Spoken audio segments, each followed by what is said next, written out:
रामकृष्ण हरी माऊली. लोकसत्ताच्या इन्फ्लुएन्सर्सच्या जगात या सिरीजमध्ये आपल्या सगळ्यांचं पुन्हा एकदा स्वागत.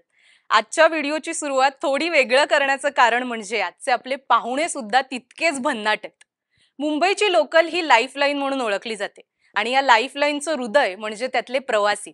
दुर्दैवाने अनेकदा या प्रवाशांच्या हाणामारीचे भांडणाचे व्हिडिओ आपण अनेकदा पाहिलेत, पण या लोकलच्या प्रवासात उत्साह, ऊर्जा, प्रसन्नता निर्माण करणारा आज एक ग्रुप आपल्या सोबत आहे. खरोखरच कृपा त्या पांडुरंगाची की या मंडळींची आपली भेट झाली. लोकलच्या प्रवासात भजन, अभंग, गवळण गात ज्यांनी आपली अशी एक वेगळी ओळख निर्माण केली आहे, अशा ग्रुपची आज आपण ओळख करून घेणार आहोत, त्यांचा प्रवास जाणून घेणार आहोत.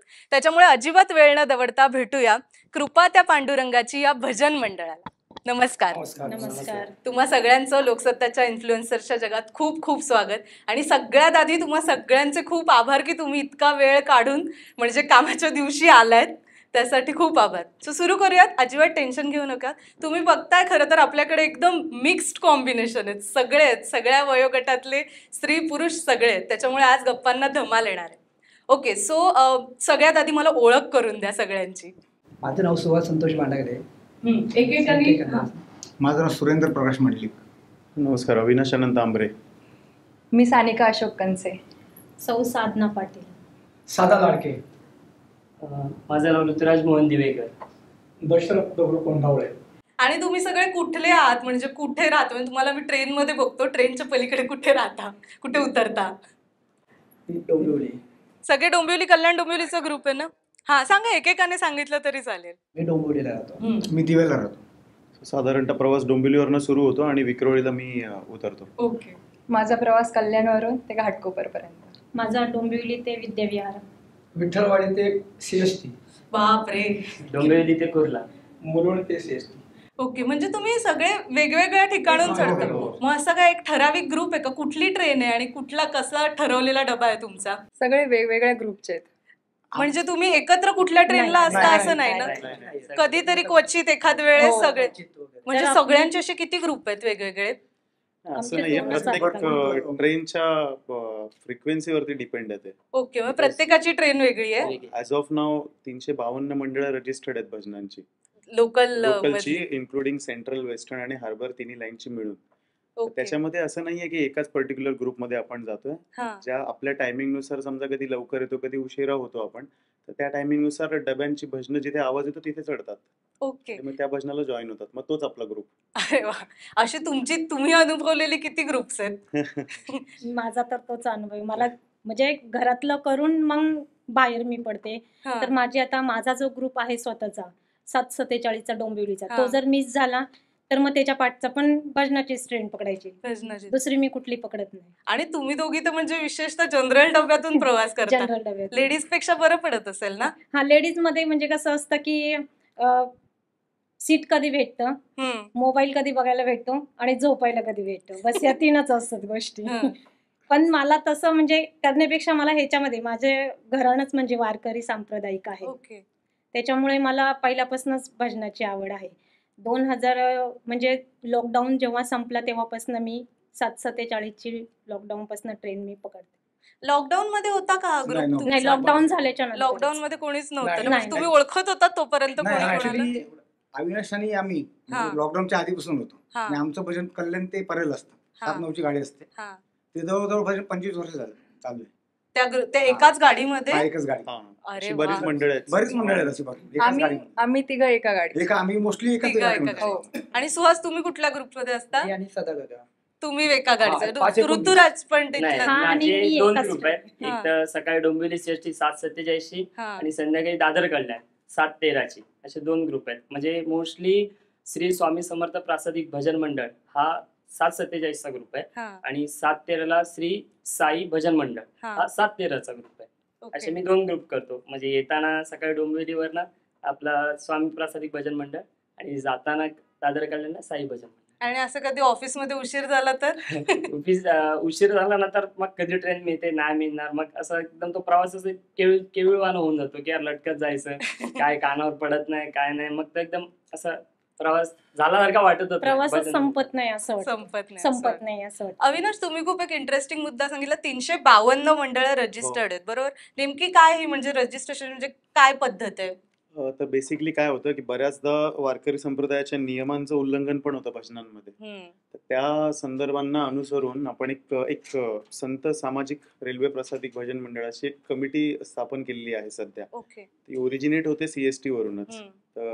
त्याचे अध्यक्ष आहेत तावरे महाराज म्हणून, हनुमंत तावरे. तर त्यांच्या मार्गदर्शनाखाली आपण प्रत्येक भजनी मंडळ जे रेल्वे स्टेशनचे आहेत, म्हणजे पर्टिक्युलर एक सबर्बन मधली आहेत, त्यांना रजिस्टर्ड करून घेतलं की जेणेकरून ह्या भजनी मंडळांना इन फ्युचर जर काय प्रॉब्लेम आला, बिकॉज बऱ्याचदा असे बरेच केसेस झालेले आहेत की भजनी लोकांना पकडलं जातंय, त्यांचं सामान जप्त केलं जातंय, तर मग त्यावेळी त्यांच्या मदतीला कोणी येत नाही. प्रवासी असो किंवा म्हणजे प्रवासी कसा आनंद घेतात फक्त भजनांचा.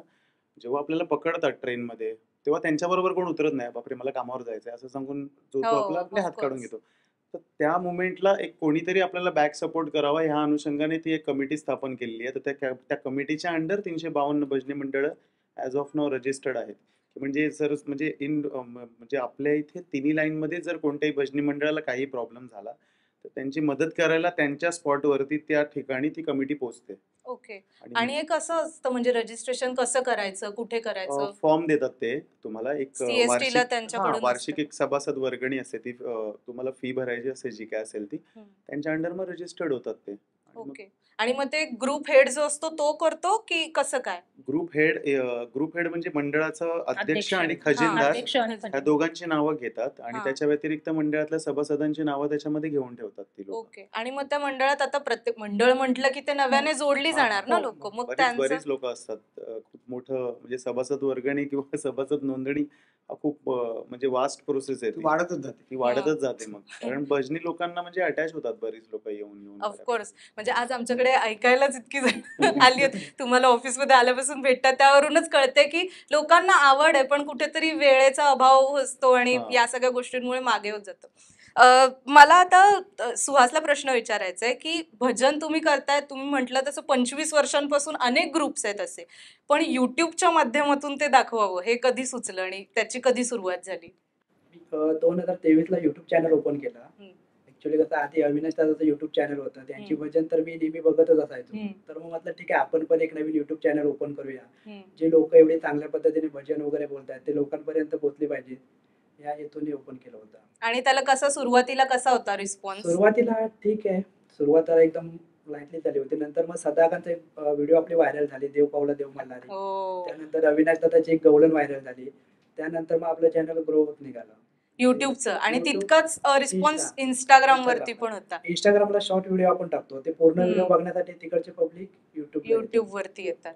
आणि हे सगळं करत असताना ऑफिस मध्ये कसं सांभाळता तुम्ही लोक? म्हणजे ऑफकोर्स ही ट्रेन एक ठरलेली असते, पण कसं म्हणजे ज्या टाइमला ट्रेन सुटते ना तेव्हाच पकडायची, सुटली की सुटली. मग ऑफिस मधले जाऊ देत ना गंमत नाही तर बघणार असतील ऑफिस मधले काम. तुम्ही सांगत होतात की म्हणजे ऑफिसच्या आणि घरच्या वेळा, कारण ते ठराविक वेळापत्रक ऑफकोर्स फॉलो करावं लागत असतं. मॅडम भजन एक प्रसिद्धी ज्योतामध्ये ना अविनाश मुळे खरंच. हो, लॉकडाऊनच्या आधीपासून. आणि ऍक्च्युली लंडन पर्यंत पोहोचले. माझे मित्र आहेत ना ते स्वतः फोन करून सांगत होते, लंडन मधनं कॉल आला, मस्कट, तिथून फोन येतात. कशा होत्या त्या प्रतिक्रिया? म्हणजे अविनाश तुला कॉल आले असतील ऑफकोर्स. मला बेसिकली बऱ्याच वेळा असे कॉल्स आणि मेसेजेस येत गेले होते. ठरवून असं काय केलं नव्हतं त्या काळामध्ये, किंवा साधारणतः 2019 मध्ये पहिला व्हिडिओ व्हायरल झाला होता माझा, आणि त्याच्यानंतर बऱ्याच रिॲक्शन्स होत्या, अशा प्रतिक्रिया लोकांच्या होत्या की मराठी लोकांच्या व्हिडिओज इथपर्यंत वगैरे अशा ह्या माध्यमातून सुद्धा पोहोचतायत वगैरे, अशा प्रतिक्रिया होत्या बऱ्याचपैकी, अजूनही येतात ॲज ऑफ नाव बऱ्यापैकी. कुठला व्हिडिओ होता, काय होतं ती गवळण? छत्रपती शिवाजी महाराजांचा पोवाडा गायला होता मी सगळ्यात आधी. तर तो त्यावेळी व्हायरल झाला होता 2019 साली. तेव्हा कोण म्हणजे असं सोशल मीडियावरती तोपर्यंत भजनं वगैरे हा प्रकार ऍक्च्युली कोणच म्हणजे पोस्ट करत नव्हते. सो त्यावेळी पहिला व्हिडिओ आमचाच पोस्ट केला एका मित्राने, मग त्याचा बघून मी पोस्ट केला आणि मग त्याच्यानंतर ट्रिमेंडियसली तो म्हणजे व्हायरल होत गेला. मग त्याच्यानंतर अजून पुन्हा त्याच्यानंतर ट्रेनमधल्या भजनांचे व्हिडिओ वगैरे स्टार्ट झाले आमचे. तुझं स्वतःचं पण तुमचं युट्यूब चॅनल आहे बरोबर? आहे. त्यावरती पण म्हणजे भजनाचे व्हिडिओ हा. असतात. म्हणजे मी तर बघितलं काही ग्रुप्स वरती जे शेअर झाले त्याला 6.8 मिलियन एक व्ह्यूजचा होतो तुमचा व्हिडिओ. त्याच्यामुळे प्रतिसाद ऑफकोर्स लोकांचा खूप आहे. तुम्हाला तुम्ही ज्यांच्यामध्ये असता, ज्यांच्यामध्ये वावरता, त्यांच्याकडून कसा प्रतिसाद मिळतो याला? घरी, ऑफिसमध्ये?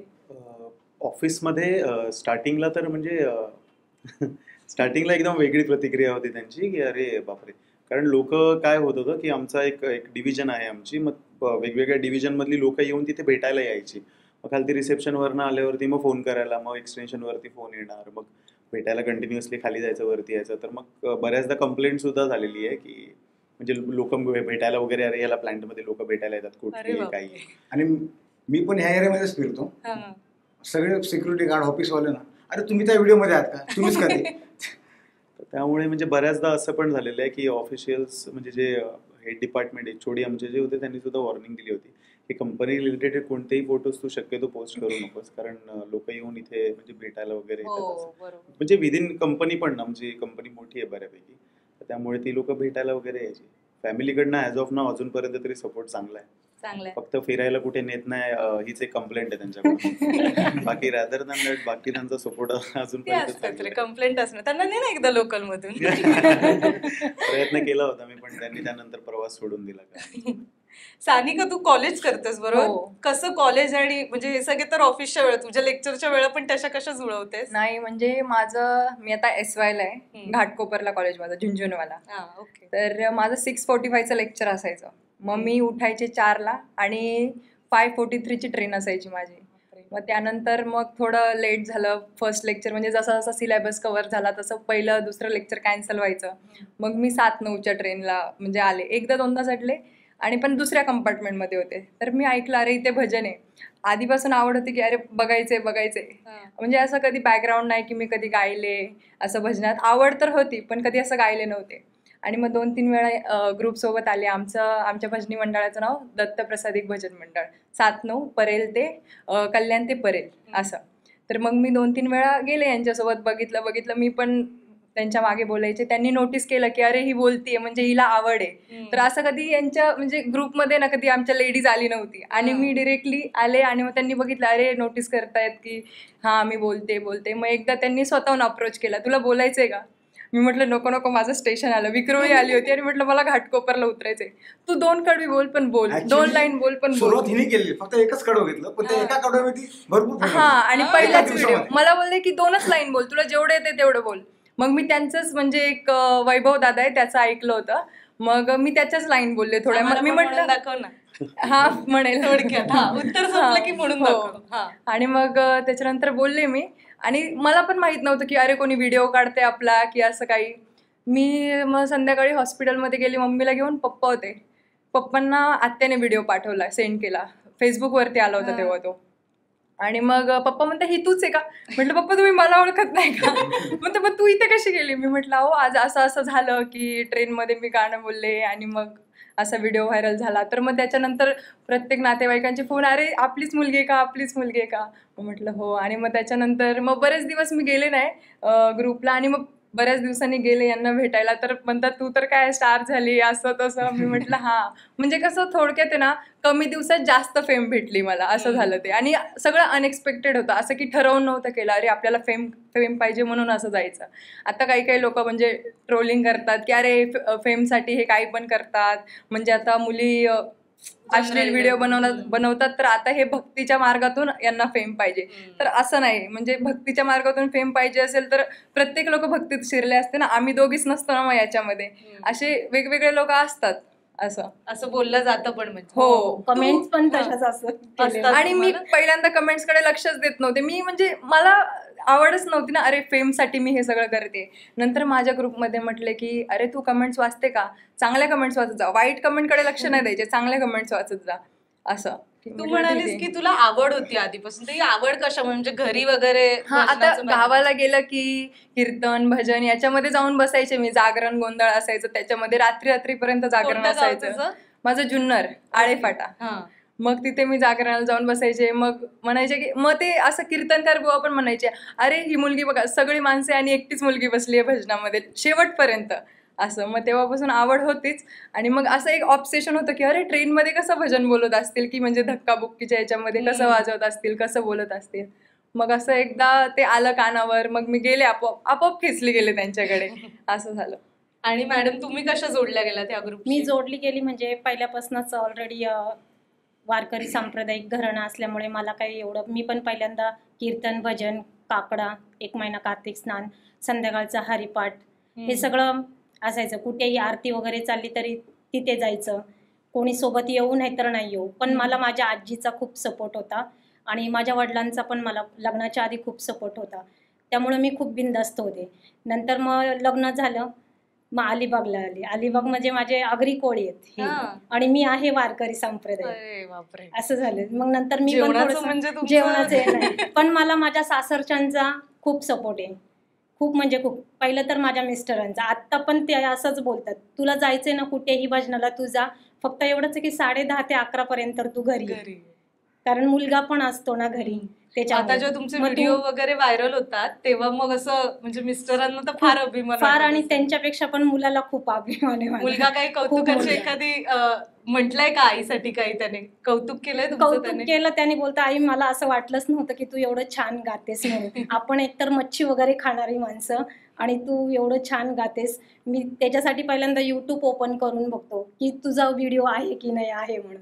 आणि शेजारी पाजाऱ्यांचं म्हणजे आपल्या सगळ्यांच्या आयुष्यात शेजार हा खूप महत्वाचा असतो. हो. त्यांची तुम्हाला स्पेशली, आणि म्हणजे कसं आता हे स्टिरिओटाईप वाक्य होईल कदाचित, पण महिला जास्त जोडलेल्या असतात शेजाऱ्यांशी. शेजारी तुम्हाला कशा असतात आजूबाजूच्यांकडून रिॲक्शन? नाही, रिॲक्शन तशा ऍक्च्युली तर चांगल्याच आहेत. जरी पण खाली जरी उतरलं तरी, अरे तुला आम्ही युट्यूब वरती बघितलं, आम्ही म्हणजे हिच्या बरोबर एकदाच मी गेलेली. कारण कसं सकाळी मुलाचं मिस्टरांचं आणि आपलं स्वतःचं करून मग घराबाहेर पडायचं, तरच त्याच्याशिवाय ऑप्शन नाही. हो, मग मी हिच्या बरोबर बघितलं तेव्हा एक माझा फेसबुक वरती, आणि ठाण्याचा एक ग्रुप आहे, ती पण एक प्रकारची माझी फॅमिलीच आहे. त्या जॉईनला मी 1 वर्ष झालं त्या ग्रुपला मी जॉईन आहे. तिथे मला फक्त 15 दिवसातून एकदा जायला बोलतं. तर तेव्हा मी शिवाजी महाराजांचा एक पोवाडा बोलली होती, तर तो त्यांनी एक व्हायरल केला होता. तेव्हापासून मग मी जरा जास्तच व्हायरल ऍक्टिव्ह झाली खूपच. ते तुकाराम माऊली आहेत, त्यांचं पण मी खूप खूप आभारी आहे की आज त्यांच्यामुळे मराठी माऊली झालं, पेडणेकर माऊली, हे 747ची माणसं आहेत. आज ह्या सगळ्यांमुळं, हे सुहास माऊली आहेत, ह्यांच्यामुळे आज मी इथपर्यंत पोहोचलेली आहे. ह्या सर्वांचं खूप खूप मी आभारी आहे. आणि अशीच पांडुरंगाच्या चरणी प्रार्थना आहे की याच्या आधी पण माझ्यावरती जेवढं प्रेम होतं तेवढंच आत्ताही आणि इथून पुढे हे असंच राहावं, हीच पांडुरंगाच्या चरणी प्रार्थना आहे. बाकी काय नाही. आणि मी खालच्या स्वरात बोलू दे, गवळण किंवा अभंग किंवा भैरवी काहीही असू द्यात, किंवा मग जोगवा असू दे, पण मला 747चा आणि जो ठाण्याचा ग्रुप आहे खूप मस्त मला कोरस भेटतो. म्हणजे माझा असं पडतच नाही. म्हणून मी ह्या दोन्हीही ग्रुपचे खूप खूप म्हणजे खूप मनापासून खूप आभारी आहे. आणि ह्या दोन्ही फॅमिलीला मी माझी फॅमिली समजते, माझी माणसं समजते. की बाबा तू अशी म्हणजे कोण असं हे नाही करत की बाबा तू आता आलीस आहे, चला लेडीज आहे आपण नाही साथ द्यायची, असं काही नाही. उलट सपोर्ट करतात, जागा देतात बसायला. असं लेडीज मध्ये कधीच होत नाही. जेंट्स मध्ये जेवढी इज्जत भेटते ना तेवढी लेडीज मध्ये नाही भेटत. एकीने म्हणजे कमेंट्स हिच्यासारखे मी पण कधी कमेंट्स वाचलं नाही, पण एक म्हणजे असं सहज डोळ्यासमोर पटकन एक कमेंट, अरे काय ते जेंट्स डब्यामध्ये जातात, तुम्हाला कसं आवडतं, धक्काबुक्की हे ते. पण आपला जो ग्रुप असतो, ओळखीचे जे असतात, जरी आपण डोअरला जरी असलं, अरे मॅडमला माऊलींना आतमध्ये घ्या, तेवढी जागा भेटते जायला. पण हे लोक ते समजत नाही किंवा त्यांना ते दिसत नाही. आणि आम्ही टाइमपास म्हणून नाही, आम्हाला मनापासून खूप आवड आहे. आज मी ठाकुर्ली पर्यंत जाते हाफ डाऊन करून. अरे वा. मी 6:45ला कधी कधी घर सोडते. मला ही ट्रेन आता माझी मिस होणार आहे ना, मग मला ठाकुर्लीला जायचंय. ती जर गेली कोणतीही, पण मला भजनाची, संध्याकाळी मला भजन नाही भेटत ना, बाजूनी फास्ट ट्रेनला भजन जाताना असं वाटतं की इथून उठावं आणि तिकडे जावं.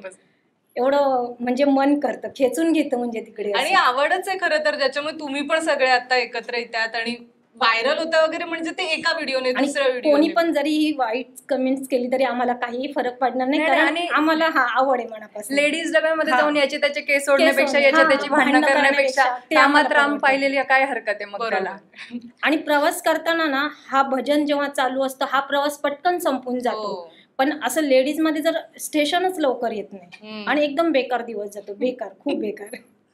ओके. मी सदा काका तुम्हाला प्रश्न विचारेल बोला. आता. ते वाट बघते ना, माझ्याकडे येत. बोला बोला. ओके. सो पहिला व्हिडिओ जो देव माझा मल्हारी गाण्याचा, देव बापला. देव पावला मल्हारी, कमाल तुफान हिट झालं. किती व्ह्यूज आहेत त्याला साधारण? मिलियनचं तर पार होते ना. 5 million. लोकसत्ताला पण आपण बातमी केली होती तेव्हा, पण तुमच्याशी तेव्हा चर्चा झाली नाही, हो, पण हो. ते या निमित्ताने सांगायला मिळालं तुम्हाला. बरं. काय होती त्याच्यानंतर रिॲक्शन? तुम्हाला माहित होतं ना हे शूट करतायत, व्हिडिओ टाकणार आहेत आमचा वगैरे? सुवास आहे ना, हा नवीन गाडी लागला माझी 529 गाडी हा. CST ते कल्याणपर्यंत. हा नवीन त्याचा व्हिडिओ होता. हम्म. मला काही कल्पना आहे आपण युट्यूबला काय ते चॅनल दाखवतो. टाकतात. हा. तर मी आपलं कामावर सुटल्यानंतर मी गेलो, हम्म. ते आपली 529 गाडी आहे, तर म्हटलं आज जरा काही नवीन करूया. हम्म.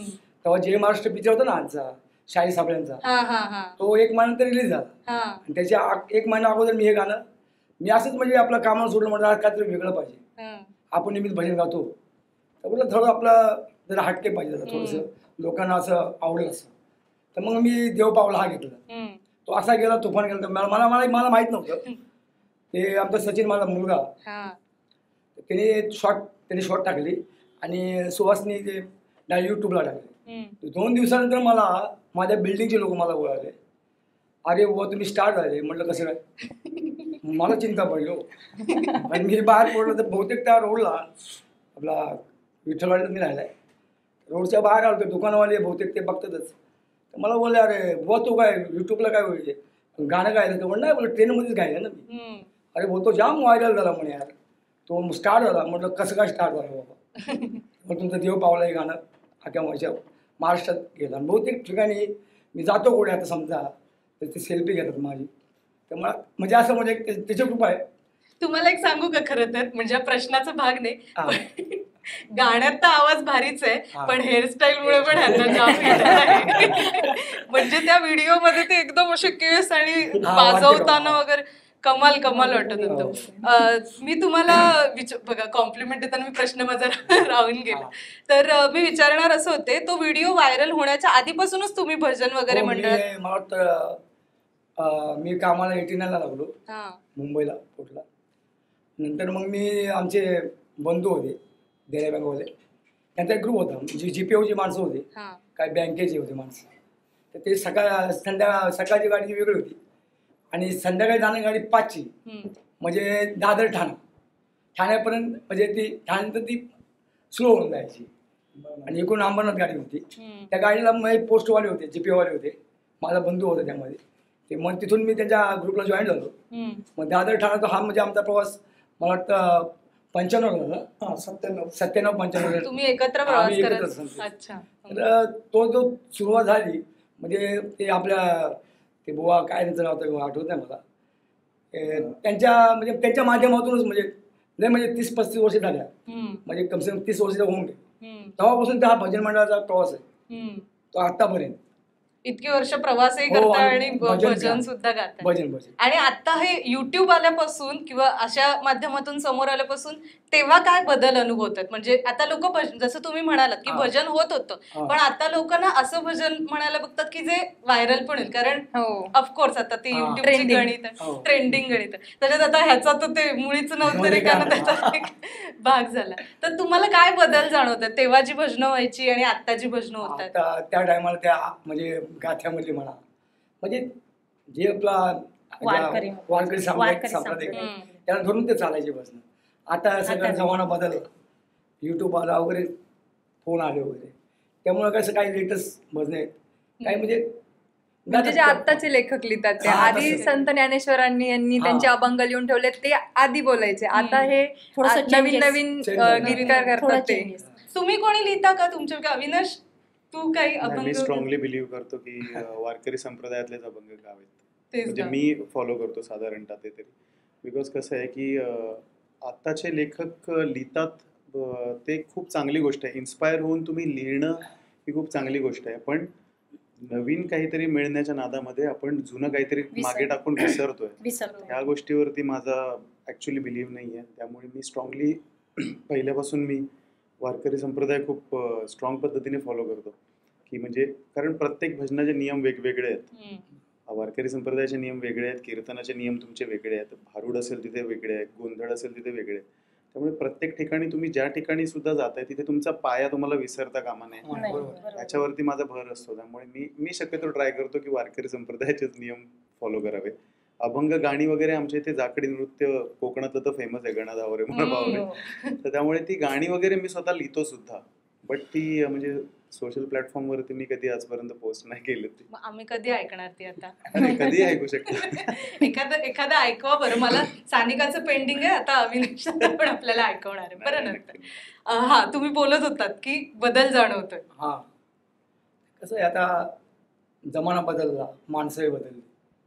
आता आम्ही कधी आपला, आता मी जर लोकांना सांगतो भरोसा नाही आपला, तुझा ना भरोसा ना माझाही भरोसा, जग हे कुणाचे सांग भल्या माणसा.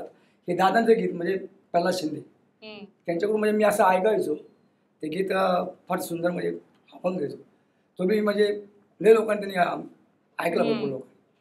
म्हणजे कसं आता लोकांना सगळं वेगळं पाहिजे, तसा जमाना बदलला तसं. म्हणजे पण मी माझं मत असं वैयक्तिक आहे की सांप्रदायिक जे भजन आहे ते प्रॉपर तुम्ही गायला पाहिजे. ते बी गायला पाहिजे, हे बी गायला पाहिजे सगळं. एक कारण एक गोडी लावण्यासाठी आपण हे ट्रेंडिंग माध्यम वापरू शकतो, पण तिथे कुठेही पाया विसरता कामा नये, असं अविनाशने खूप नीट छान सांगितलं. ज्ञानेश्वर महाराजांचे, नामदेव महाराजांचे, तुकाराम जे आहेत, म्हणजे वारकरी सांप्रदायिक मध्ये जे आहेत, म्हणजे माझं तरी वैयक्तिक मत मी सांगते की तेच गावेत. रचलेली जी आहेत ती नसावीत. ट्रेंडिंगच्या ऐवजी हे वारकरीच बरोबर. तर आता मोस्ट ट्रेंडिंग 15 मिलियन व्ह्यूज मुळीच नव्हतं. बरं, ती मूळ गवळण आहे बरोबर. म्हणजे माझं ज्ञान कदाचित कमी असतं, पण ती गवळण आहे. म्हणजे ती अच्छा आधी आता ज्या आपल्याला ढिंच्याक पद्धतीने दिसते त्या आधी ती होतीच ना. आणि आता तिचं काय म्हणूयात, विडंबन नाही मी शब्द वापरणार, कारण जे त्याला बीट्स लावलेत त्यानुसार. मला त्यालाच ऍक्च्युली जोडून तुला प्रश्न विचारायचा आहे की तू जेव्हा ती गायलीस तेव्हा ती जशी होती गवळणीच्या स्वरूपात, एक आपण साधारण भजन जेव्हा करतो तेव्हा ऐकतो तशा पद्धतीने. आता ती रील मध्ये ज्या पद्धतीने बाकी व्हायरल होते, कुठेतरी विडंबनच म्हणू, ते विडंबन होते ते या गवळणींच्या बाबत किंवा असं होतं असं वाटतंय का तुला? तसं म्हणायला गेलं तर बघा, आता भक्तीत मी ही गवळण आणली बरोबर. भक्तीत आणली म्हणजे कसं, तो एक ताल होता भक्तीचा, की तो भक्तीच्या तालमध्ये आणली. आता मला असं म्हणायचं नाही की ती गवळण तशी झाली आणि मी गवळण तशी झाली. मला कमेंट्स आल्या भरपूर की त्यांनी जशी गवळण तुम्ही सादर केली आणि तुम्ही जी गवळण सादर केली त्यामध्ये खूप फरक आहे. म्हणजे ही भक्ती रसातून तुम्ही दाखवलीत लोकांना. पण असं माझा मी एवढा विचार केला नव्हता. मी जस्ट मी 727च्या गाडीला माझं 4 जुलै 2022 त्यावेळी मी माझा स्वामी प्रसादिक भजन मंडळाचा ग्रुप मी जॉईन केला. आणि जस्ट असंच गेलो मी त्या भजन. मला आवड होती पहिल्यापासून, म्हणजे मी जेव्हा लहान होतो तेव्हा पहिल्यापासून आवड होती. अक्षरशः आम्ही असे 4 जण, माझे वडील चांगले गायक आहेत, म्हणजे गातात ते. माझा भाऊ पकवाज वादक आहे, तो पण चांगला गातो. आणि मला फक्त मी चकवा वाजवायचो, बस एवढंच करायचो. तर मग असं आमचं भजन जेव्हा स्टार्ट झालं तेव्हा आम्ही फक्त घरातली आम्ही 3 आणि 2 माणसं असे 5 जणांनी मिळून फक्त आम्ही भजन सुरुवात केली होती. तर त्यापासून आवड आली. नंतर गाण्याचा माझा काहीच हे नव्हता, हेतू नव्हता की मी गाणं, माझं फक्त चकवा वाजवायचं काम. माझ्या पप्पा बोलायचे हा तू चकवा वाजव, मी बोलतो दादा वाजवेल, असं मग चालू असायचं. पुढे होत गेलं. नंतर मग जसं माझे कॉलेज डेज संपले, कॉलेजला मी जायचो, बेडेकर कॉलेजला होतो तेव्हा मला ना 7:21ची परेल मिळायची कोपर स्टेशनवरून. त्या गाडीत मी जायचो आणि जायचो, पण भजनाच्या ग्रुपमध्येच जायचो. पण नंतर मग पुढे जायपर्यंत असं भजन संपून जायचं, ठाण्याला उतरायचो.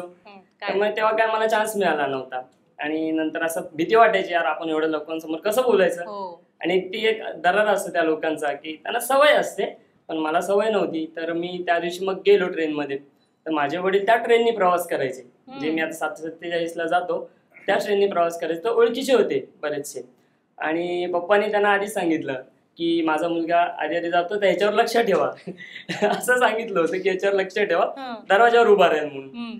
तर त्यांना माहित नव्हतं. मी जस्ट गेलो आणि मग मी त्यांना म्हटलं मी गवळण गाऊ का? ते म्हटलं ठीक आहे. मग मी गवळण गायली. मग असं थोडं थोडं होत मी असं रोज रोज रोज रोज गवळणी असं गात गेलो. त्यानंतर आमचे भगवान मराठी बुवा 747 ग्रुपचे, त्यांचं एक गजर हरिवर्णचं चॅनल आहे, तर त्यावर ते असे व्हिडिओ शूट करून फक्त टाकत होते आणि जो त्यांना रिस्पॉन्स मिळत गेला, चांगला मिळाला रिस्पॉन्स मिळाला. नंतर एक दिवशी आमच्या अजित राणे भाऊ आहेत, त्यांना या सुहास सरांनी कॉल केला की त्याचा आवाज खरंच चांगला आहे, त्यांना एक गवळण गातील का ते म्हणून. ते बोलले ठीक आहे गवळण गाईल. आणि मी ती मुळीच नव्हते रे कारण मी जस्ट एकदा बोलून बोललो होतो मी ती. नंतर ते म्हणाले की ही गवळण घाल का बुवा. ठीक आहे चालेल मला, मी बोलतो. आणि मी ती गवळण बोलली. त्यांनी जस्ट व्हिडिओ काढली आणि ती एवढी व्हायरल झाली, तुफान व्हायरल झाली. अक्षरशः मला हिमाचल प्रदेशवरनं आणि प्लस कर्नाटक आणि अजून एक बेळगाव काहीतरी असे समथिंग मला कमेंट्स पण आल्या की. आणि एक कमेंट्स मला त्यातली खरंच खूप आवडली की असं वाटलं यार सुहास सरांनी व्हिडिओ केली, व्हायरल झाली, या सर्वांनी सपोर्ट केला, त्याचं चीज झालं. हिमाचल प्रदेशमध्ये कोणतरी वायुसेनेवर तो तिथे कार्यरत होता, जे भजन रसिक होते ना तिथे कार्यरत होते. त्यांनी तिकडून मेसेज केला, एक कमेंट टाकली बोर्डमध्ये की माऊली खरंच तुमचं भजन एवढं सुंदर झाले ती गवळण की मी ड्युटीवर असून सुद्धा मी ती ऐकतोय. की त्यांनी ती असं मग ती कमेंट टाकली. यार आपल्याला वाटलं यार खरंच कुठेतरी या सर्वांची मेहनत कुठेतरी चीज झालं असं वाटलं. आणि खरंच मला खूप सपोर्ट आहे घरातून सुद्धा. आणि बोलायचं झालं तर सुहास सरांचे आता 15 मिलियन व्ह्यूज त्या व्हिडिओला गेले. नंतर त्यांचे सबस्क्रायबर्स, अविनाश दादाचे व्हिडिओ, परत सानिका ताईंचे व्हिडिओ, यांचे व्हिडिओ, सरांचे, यांच्या असं बघत बघत यार ऐकतोय आपण कुठेतरी. मग आपल्याला असं नवीन नवीन नवीन काहीतरी बोलायला गेलो. आणि असं पुढे असं गवळणी बोलत बोलत आणि कधी मला रचायला पण जरा एक असे आले की बाबा आपण गवळण लिहिली तर मोस्टली मला गवळणच रचता येतात. कारण आता एक ते बोलल्याप्रमाणे कसे पारंपरिक शब्द काही काहीतरी आपल्या अभंगामध्ये याच्यामध्ये जोडले जातात. पण आता गवळण कसं आपण सिंपल याच्यामध्ये लिहून एक तालबद्ध स्वरूपात ते आपण उतरवू शकतो. तसं मला शाहीर प्रीती भोड आहेत, शाहीर प्रीती भोड, त्या मला खरोखर चांगला सपोर्ट करतात लेखणीसाठी. आणि जर काय अडलं तर त्या मला नक्की सांगतात. जागरी नृत्य होतं आपल्या गावी, तर त्याच्यात ते तुरेवाले शाहीर प्रीती भोड यांची मला साथ मिळते. आणि चांगल्या नवीन नवीन गवळणी अजून मी लिहितोय. आता अजून 2 गवळणी मी लिहिल्या, त्यानंतर मी पोस्ट करेन ट्रेनमध्ये. असं मग त्या आता तिसरा असं मग होत गेल्यानंतर असं. आणि आता परवाच मी गावी गेलो, 2 दिवसापूर्वी गेलो होतो. तर मम्मीला पण घेऊन गेलो होतो, सोबत होती मम्मी. तर स्टेशनला असे खूप एजेड अशा काकी होत्या, 2 काकी होत्या. तर मी जस्ट उभा होतो. तुम्ही ते ट्रेनमध्ये गाता ना तुम्ही? म्हटलं हो ट्रेनमध्ये गातो. नाही माऊली खरंच तुमचे व्हिडिओ एवढी छान आहे. म्हणजे अक्षरशः आनंद त्यांचा की कंटिन्युअस सकाळी उठल्या की माझं भजन लावणार ते तुम्ही देव पाहिला का, तो पण एक चांगला भजन हिट झाला. तर त्या म्हणतात मी हा अभंग ऐकल्याशिवाय माझा दिवसच जात नाही. आणि त्यावेळी मम्मीकडे जी बघण्याची माझी रिएक्शन होती ना, ती मम्मी अशी बघतच बसली होती माझ्याकडे की यार असं ते एकदम तो एक किस्सा होता, तो भारी वाटला मला. आणि यांच्या सर्वांची साथ मिळाली, आजपर्यंत मी इथे पोहोचलोय. बाबांनी लक्ष ठेवायला सांगितलं, चांगलं लक्ष ठेवलं ना सगळ्यांनी. खूप चांगल्या रीतीने. आणि स्वामी समर्थ प्रासादिक भजन मंडळाचे मनापासून आभार मानतो आणि सुहास सरांचे सुद्धा आभार मानतो. कारण पब्लिसिटी होणे ही तितकी सोपं नाहीये. जोपर्यंत लोकांच्या मनाला भिडत नाही ती गोष्ट, तोपर्यंत पब्लिसिटी होत नाही. मग ही गोष्ट लोकांच्या मनाला भिडत गेली, मग असं पुढे पुढे होत मग इथपर्यंत. बरोबर आहे, कारण व्ह्यूज मिळतात, व्ह्यूज कशालाही मिळतात, पण त्याच्यावरती लोक किती, कारण मी बघितलंय ना सुहास तुम्ही पोस्ट केलेलं किंवा अविनाश सरांचे तर ऑफकोर्स कमेंट्स असतात. लोक जर एंगेज करतात त्याच्याशी, त्याच्यावरती कमेंट करतात, शेअर करतात, म्हणजे एक आय गेस ह्याचाच व्हिडिओ त्याला 5 लाख काहीतरी शेअर्स पण होते त्या व्हिडिओला. त्याच्यामुळे ते आवडतंय, ते वाढलं जातं, त्याचा प्रसार होतोय, तर ती गोष्ट महत्वाची. तुमच्याकडे येईन आता. तुम्ही कधी जोडला गेला, तुम्ही कधीपासून भजन मंडळाचा भाग आहात? साईनाथ भजन मंडळ कल्याण, संस्थापक अध्यक्ष सदाभाऊ लाडके. सर्व्हिसलाही संगतीच आणि भजनालाही संगतीच जोडले गेले. तुम्ही मित्र आहात म्हणजे दोघं? किती 30 वर्ष? 36 वर्ष चालू आहे सर्व्हिसचं आमचं. आणि तेव्हापासून तुम्ही या ग्रुपचा भाग आहात. काय आवडतं तुम्हाला? म्हणजे आता दिवसभराचा एक ताण तणाव असतो, त्याच्यात तो 1 तास साधारण प्रवासाचा कसा असतो तो? ते हरिनाम नामस्मरण ज्यावेळेला किती थकून बघून आपण येतो, कामातून थकलेला असो किंवा घरी निघालेला प्रवासात, ज्यावेळेला भजन चालू करतो ते थकवा कुठं निघून जातो हेच कळत नाही. आणि भजन गाता गाता कुठलं आपलं स्टेशन घरी आलेलं पोहोचलेलं कळत नाही, की एवढ्या टायमात आपला वेळ कसा गेला. म्हणजे भगवान नामामध्ये एवढं पॉवर आहे का त्याच्यात कुणीच काय म्हणजे आनंदाचा आनंद असतो त्याच्यामध्ये घेण्यासारखा. आता तुम्ही 35 वर्षाचं सांगितलं, मी तुम्हाला दोघांना विचारेन ना प्रश्न. बोला. आता यंग लोक, इतकी तरुण लोक, म्हणजे सानिका झाली, ऋतुराज झालं, हो. सगळेच म्हणजे तरुणच आहात तुम्ही. हो. तुम्ही दोघंही तरुण ते आहात. बरोबर. पण 36 वर्ष बघताय तुम्ही हे हो, सगळं. हो. आता कसं वाटतंय की ही नवीन पिढी याच्याकडे आकर्षित होतीये, यामध्ये जोडली जाते, ही भावना कशी आहे? याबद्दल काय वाटतंय? नवीन पिढी जोडली जाते हा खूपच महत्वाचा आनंदाचा आनंद आहे आणि जरूर जोडावा. जास्ती करून या वारकरी संप्रदायामध्ये जोडावा ही आमची मनोमन इच्छा आहे. आणि काही लोक कशी नको तिकडे भजन झाले काय तर टिंगल-टावळ्या करण्यापेक्षा नामस्मरण केलं भगवंताचं तर खूपच आनंद भेटतो. आणि आपलं आयुष्य कसं जातंय 36 वर्षाचा आम्हाला आनंद सांगायला वाटेल का आजार डॉक्टर बिक्टर नाहीत, त्यामुळे भगवान शक्तीमध्ये एवढी पॉवर आहे. अरे वा. नामामध्ये नाही नामामध्ये. तसंच असू दे. आणि नामामध्ये त्याच्यामुळे नामस्मरण करावं हेच आम्ही त्यांना विनंती करू का जास्तीत जास्त लोक जोडले जावा याच्याबरोबर. तुम्ही आता ह्यांनी बोलताना पटकन नमूद केलं की कधी कधी ना कधी आपलं स्टेशन आलंय कळत हो, नाही. समजतच नाही. कधी तुमच्यासोबत झालंय का एकाच 2-3 स्टेशन पुढे गेलात? मी माझ्यासोबत तर कधी खूप कधी वेळा झालं. परेल पर्यंत गाडी असते, मी परेलवरून रिटर्न घाटकोपरला येते की नाही मला जायचंय, माझं आज मन भरलं नाही एवढा वेळ थांबून. मी मुरुडहून डोंबिवलीपर्यंत जातो, मुरुडला राहायला पण डोंबिवलीपर्यंत जातो भजनासाठी का परत रिटर्न. आणि अशी असं आहे. खूपशी लोक आहेत की आपल्याला उतरायचं ठाण्याला पण हे यायला कुर्ल्यावरनं रिटर्न. मी पण भजनासाठी. विहारला असते, भजनासाठी. पण मी पण ठाकूरली याच्यापर्यंत जाते, माटुंग्यापर्यंत. म्हणजे सीटसाठी नाही, भजनासाठी हा, जातात. भजनासाठी. राऊंड मारतात भजनासाठी. भजनासाठी. माझी 9 ते 6:30ची ड्युटी आहे ना. एकदा मी असं 6 वाजता लवकर सुटलेली आणि होती जरा एक काकू जरा थोडीशी वयस्कर होती. तर तिने बघितली वाटतं, ती बोलते अरे तू गातेस ना भजन वगैरे अभंग वगैरे, आणि बसली माझ्या बाजूला. ज्या माझ्यासोबत ताई काम करतात त्या बाजूला बसलेल्या, ती हीच ना, तर बोलतात हो. ती तिथनं उठल्या आणि त्यांना तिकडं सरकवलं. एवढं म्हणजे अशा पप्या घेतल्या तिने माझ्या की आज माझ्या म्हणजे प्रत्यक्ष माझी भेट झाली तुझ्यासोबत, मग मला एखादा अभंग बोलून दाखव. अरे वा. तर मग मी तिला म्हणजे ट्रेनमधून, म्हणजे मला स्वतःला पण माहित नव्हतं की माझे कोणी व्हिडिओ काढते किंवा काय. लॉकडाऊनमध्ये तो 2 वर्षानंतर मला समजलं की माझा व्हिडिओ व्हायरल झालाय. छंद नाही नामाचा, देह काही कामाचा. आपला छंद जर नामाचा नसेल तर आपला देह काही कामाचा नाही. आपण जेव्हा म्हणजे देवा घरी जातो तेव्हा आपल्या बरोबर नामस्मरणच करूनच आपण जातो. बरोबर. असं आहे. मग तो माझा पहिल्यांदा तिथे व्हायरल झालेला व्हिडिओ मराठी माऊलींनी काढलेला, ते 2 वर्षानंतर मला समजला. त्याच्यानंतर पुन्हा ब्रिजवर चढून गेले तेव्हा पण एक लेडीज म्हणजे माझ्याच वयाची, ताई मी तुम्हाला पण खूप आवड आहे हो, तुम्ही कुठली ट्रेन पकडता मला सांगा, मला पण यायचे. तर मग मी तिला ती ट्रेन सांगितली, पण ती अजून काही आली नाही त्या ट्रेनला. आणि योग आला नसेल. योग आला नसेल. तिने मी पुढे गेलेली, ती पण परत माझ्या पाठी एवढी धावत आली की मी तुम्हाला बघितलं. आणि म्हणजे तिने एकदम मिठीच मारली मला की तुम्ही कसं करता असं एवढं मॅनेज घरामध्ये करून, पुन्हा एवढ्या लवकर तुम्ही 5:45-7ला घर सोडता, पुन्हा ते ट्रेन पकडण्यासाठी मी तुम्हाला खूप वेळा धावताना बघितले, म्हणजे ब्रिजवरून. तुम्ही कसं एवढं मॅनेज करता, झोपता तरी किती आणि उठता किती, आणि पुन्हा भजनाची ट्रेन तरी कधी पकडता. बोललं फक्त मनामध्ये श्रद्धा पाहिजे. बरोबर. आणि इच्छा तिथे मार्ग हा म्हणतात. इच्छा तिथे. हा मी काय म्हणते, मग असं जर तुम्हाला तितका रिस्पॉन्स येत असेल तर एखादा असा ग्रुप महिलांमध्ये पण होऊन जाऊ दे ना. होऊन जाऊ. मला तर बघा, घ्या पुढाकार. मला तर म्हणजे- म्हणजे कमेंट तशी केलेली मी स्वतः म्हणजे कमेंट केलेलं तिथं. एक जण बोले ना काय जेंट्स डब्यामध्ये जातात, म्हणजे ही आणि मी काय ते गातात, म्हणजे कसं धक्काबुक्की तुम्हाला सण होते, जायचं कसं इच्छा होते.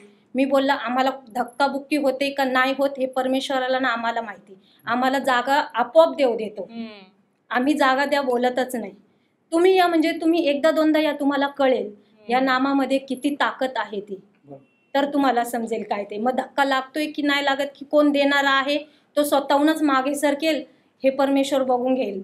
पण नाही, लेडीज डब्यात हेच असतं, कधी झोपायला भेटतं, कधी सीट भेटते आणि कधी मोबाईल बघत असतो. तुम्ही महिलांच्या ग्रुपचं बोलला ना, कधीच. माझे वडील बेस्टमध्ये कार्यरत आहे, तर त्यांचे ना एक मित्र आहे, ते होते त्यांच्या बाजूच्या सीटवर, कंडक्टरच्या सीटवर बाजूला एक लेडीज बसल्या होत्या आणि त्या व्हिडिओ बघत होत्या.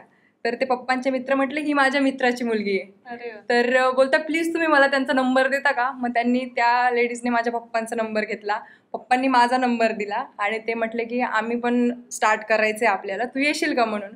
मी म्हटलं कितीची ट्रेन, पण त्यांची काहीतरी 10:30 पावणे 11. मग मी एवढ्या लेट जात नाही, मग माझं कॉलेज असतं. मग मी म्हटलं मी खरंच एक दिवशी येईल नक्की. आणि त्या महिला एवढ्या उत्सुक होते ना, त्यांच्याकडे नाही काही वाद्य, त्यांनी फक्त टाळ आणि गायन याच्यावरती सुरुवात केली आणि रोज मला व्हिडिओ सेंड करतात, बघ तुझ्यापासून आम्ही ना इन्स्पिरेशन होऊन की सुरू केलंय म्हणून. आणि असंच नाही की सगळ्याच महिला अशा असतील कुचकट वगैरे, पण काही काही ज्या चांगल्या आहेत ना त्यांनी सुरू केलेले, आणि त्यांना खरंच इच्छा आहे की महिलांच्या डब्यामध्ये पण हे सुरू व्हावं म्हणून. आणि हेच म्हणतो ना, हेच खरे इन्फ्लुएन्स. आम्हाला दोघांना जरी सपोर्ट केला ना तर नक्कीच, मी तरी नक्कीच करेन.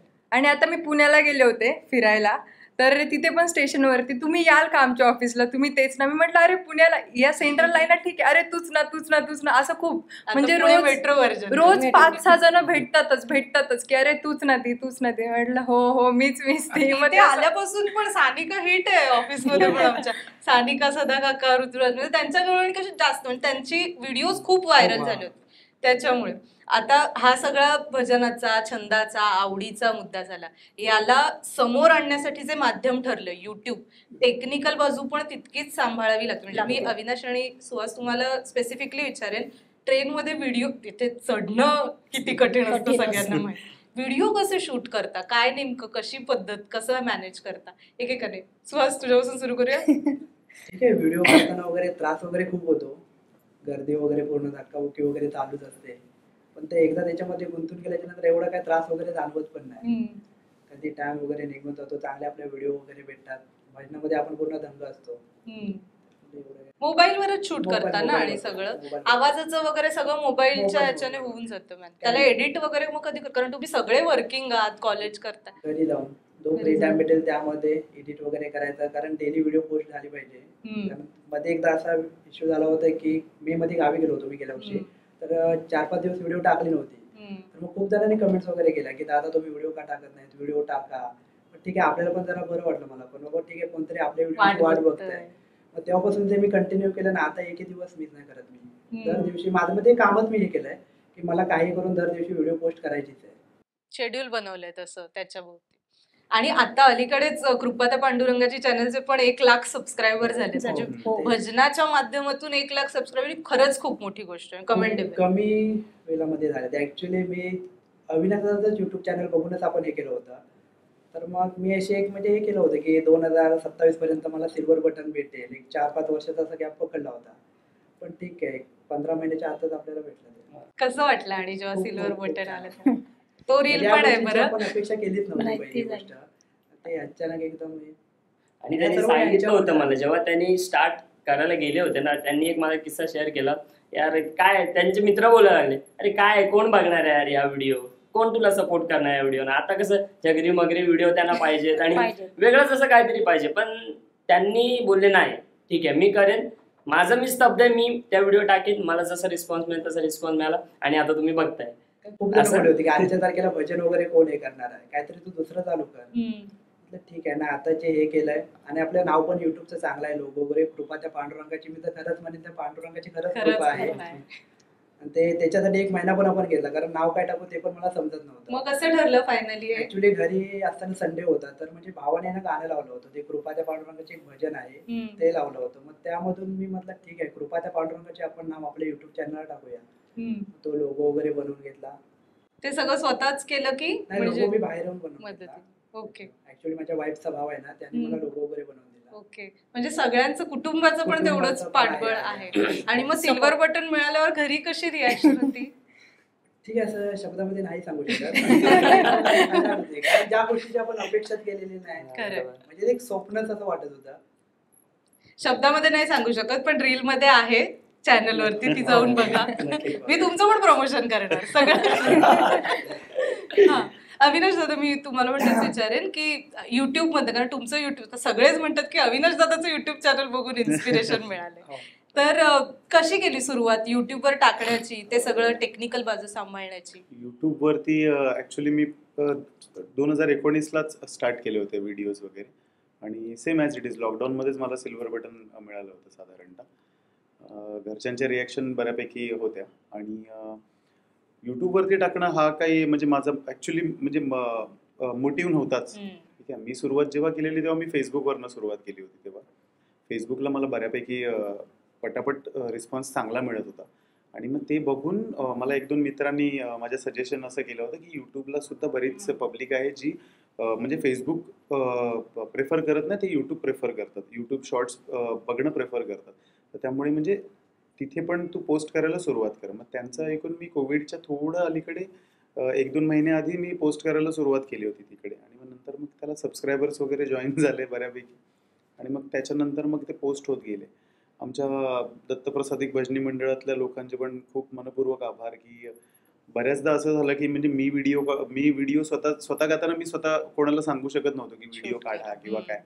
आणि आमच्या गाडीला नंतर भयंकर गर्दी इतकी जास्त होत होती की म्हणजे उभं राहायला सुद्धा आमच्या मंडळींना जागा नव्हती. हे आमचे परेल गाडी असली तरी चढायला मिळत कल्याण ते नव्हतं, परेल गाडी. इतकी गर्दी खूप होत होती. आणि म्हणजे लोकांना मोबाईल हातात घेऊन उभं राहणं इज नेक्स्ट टू इम्पॉसिबल होतं, बिकॉज एका हाताने पकडून तो अँगल सेट करणं पॉसिबल नव्हतं. हो.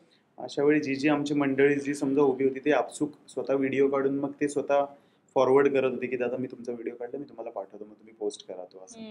मग त्या लोकांचं सुद्धा त्यामध्ये म्हणजे माझ्यापेक्षा मी स्वतःचे व्हिडिओ मी ऑलमोस्ट असं म्हणेन की ओव्हरऑल जर्नीच्या 30% व्हिडिओ हे मी स्वतः काढले असतील, कोणाला तरी मोबाईल देऊन वगैरे.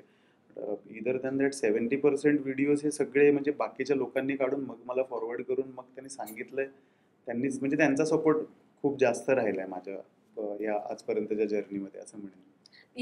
म्हणजे आता मी सगळ्यांना विचारलं की तुम्ही कसे जोडले गेलात, पण तुम्ही सगळ्या एक साधारण अनेक ग्रुपचा भाग आहात तुम्ही. हो, हो. त्याच्यामुळे मुळात मी प्रश्नच हा विचारेन की भजनाचीच आवड कशी लागली, तिथून सुरुवात कशी झाली? भजनाची आवड मी साधारणतः 5वी-6वीला असेल ऑलमोस्ट. आणि तेव्हा असं डोंबिवली एवढं काय म्हणजे विकसित शहर असं नाही म्हणू शकत, स्मार्ट सिटी आता म्हणतात त्याला, तेव्हा अशी नव्हती स्मार्ट सिटी. तेव्हा छोट्या छोट्या चाळी होत्या, आणि डबलबारी हा प्रकार तेव्हा तिथे खूप जास्त प्रकारामध्ये म्हणजे खूप लोकांच्या घरी भजनं व्हायची. तेव्हा बाबा आणि आमचे मामा होते जे पोलीसमध्ये आहेत, ते खांद्यावरती घेऊन वगैरे असं जायचे आम्हाला भजनं करायला ह्याच्या त्याच्या घरी. तर मी सगळ्यात पहिलं जे भजन गायलं होतं ते साईबाबांचा एक गजर आहे, हरिभजनी मोर नाचतो अंगणी पायाकडे पाहुणी. बऱ्याच लोकांनी ऐकला पण असेल तो. तर तो मी सुरुवातीला गायचो. तो गाताना मला ऐकल्यावरती म्हणजे एक लहान मुलगा काहीतरी गातोय असं लोकांचं म्हणजे ॲप्रिसिएशन मिळत गेलं. आणि मग त्याच्यानंतर मग आमच्या घरी कंटिन्युअसली बाबा महाराज सातारकरांचं तेव्हा कॅसेट यायच्या आपल्या छोट्या टेप रेकॉर्डरमध्ये. तर बाबा रोज संध्याकाळी ते बाबा महाराज सातारकरांचा हरिपाठ लावून ठेवायचे. मग ते ऐकून ऐकून तो हरिपाठ पाठ झाला. मग त्याच्यानंतर मग वारकरी संप्रदायाचे नियम मी त्या ट्रेनमध्ये शिकलो म्हणा. पण मग तो हरिपाठ पाठ झाला. मग कीर्तनात उभं राहायची पद्धत कशी असायची, वारकरी संप्रदायात भजन कसं गातात, हरिपाठ कसा होतो, या गोष्टी मग नंतर मला हळूहळू घरातल्यांनी अलाव केलं की बाबा तुझा भजनांमध्ये तुझा इंटरेस्ट जास्त आहे. तर मग कीर्तन वगैरे तेव्हा बऱ्यापैकी व्हायची, अजूनही होतात डोंबिवलीमध्ये, पण तेव्हा जवळपास व्हायचे. मग त्याच्यामुळे ते रुजत गेलं एक प्रकार, खूप जास्तच इंटरेस्ट वाढत गेला. म्हणजे एक लाईफमध्ये माझ्या एकदा पॉईंट असा पण आला होता की म्हणजे नाही मला लग्न विग्न हा प्रकार नको, आपल्याला संन्यास घ्यायचा आहे कारण आणि पंढरपूरला जाऊन नदीकाठी बसायचंय, बस तेवढंच. म्हणजे ही रियालिटी आहे माझी. मी बरेच वर्ष मी ऍक्च्युली ह्या मेंटॅलिटीमध्येच राहिलो होतो. कारण ज्ञानेश्वर महाराजांचं जेव्हा मी म्हणजे पूर्ण त्यांची हिस्ट्री मी वाचली, ज्ञानेश्वर महाराजांची, तुकाराम महाराजांची, सोपान महाराजांचे, निवृत्तीराज महाराजांची आमच्या, तर तेव्हा म्हणजे तो प्रभाव एक कंटिन्युअसली माझ्या डोक्यामध्ये ते चालत होतं. आणि मी तेव्हा मेंटॅलिटी माझी अशी होती की वारकरी संप्रदायामध्येच आपल्याला म्हणजे माझ्यापासून जर 10 माणसं इन्स्पायर जर झाली वारकरी संप्रदायाच्या पॉईंट ऑफ व्ह्यूनी, तर माझा तोच प्रयत्न कायम राहील. मी म्हणजे अजूनही माझी जर्नी मी त्या हिशेबानेच चालू ठेवतो की वारकरी संप्रदाय आपल्याला रुजवायचाच आहे लोकांच्या मनामध्ये. बिकॉज काय होतं की कुठेतरी कीर्तनकार त्यांचं काम करतायत, प्रवचनकार त्यांचं काम करतायत. ॲज अ यूथ आपण पण म्हणजे कुठेतरी एक रिस्पॉन्सिबिलिटी लागतो, समाजाला देणं लागतो की आपल्याकडे जे आहे ते आपल्याला द्यायलाच पाहिजे त्यांना, आणि चांगलं काहीतरी द्यायचं आहे. मग त्या अनुषंगाने आपण अजूनपर्यंत ती जर्नी स्टार्ट ठेवलेली आहे. त्यामुळे तुम्ही नियमांचा उल्लेख केला, त्याच्यामध्ये आता मी म्हणेन की ऑफकोर्स कारण जे खरंच कीर्तनकार आहेत किंवा जे प्रवचनकार आहेत त्यांच्याकडून चुका होण्याचं प्रमाण कमी असेल, पण आता ऑनलाईन जे कीर्तनकार तयार झालेत त्यांच्याकडून एक खूप प्रकर्षाने जाणवणारी एखादी चूक तुम्ही सांगू शकाल का, किंवा असंच्या ऐवजी असं केलं पाहिजे असं? बऱ्याचदा मी ऍक्च्युली असं नोटीस केलेलं आहे बऱ्याचदा की कीर्तनकार जे आता यंग कीर्तनकार जे आहे, ठीक आहे, कीर्तनकारांचं ऐकून आपण सुद्धा त्यांचं अनुकरण बऱ्याचदा केलेलं आहे. जसं की मी आता रिसेंटली सांगेन, विशाल महाराज खोले म्हणून आमचे महाराज आहेत, तर मुक्ताईनगरचे आहेत ते. त्यांचा एक पिंगळा त्यांनी गायला होता कीर्तनात, तो पिंगळा मी तो ऐकून मी तो ट्रेनमध्ये गायला.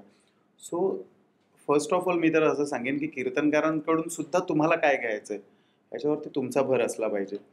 सेकंडली, कीर्तनकार बरेच असे झालेले आहेत ऑनलाईन की जे प्रसिद्धी मिळवण्यासाठी, असं एक तो परफेक्ट वर्ड मला सापडत नाही आता, बट बऱ्याचदा असं होतं की दारू म्हणा किंवा म्हणजे बायकांचं म्हणा किंवा म्हणजे असे काहीतरी उदाहरणं त्याच्यामध्ये टाकून ते समाजाला समजेल अशा भाषेमध्ये ते समजवण्याचा प्रयत्न करत असतात. ठीक आहे, बट प्रॉब्लेम हा होतो तिथे की समाजाला तुम्ही जे उदाहरण कोणत्या बेसवरती अनुसरून सांगता ते समजत नाही.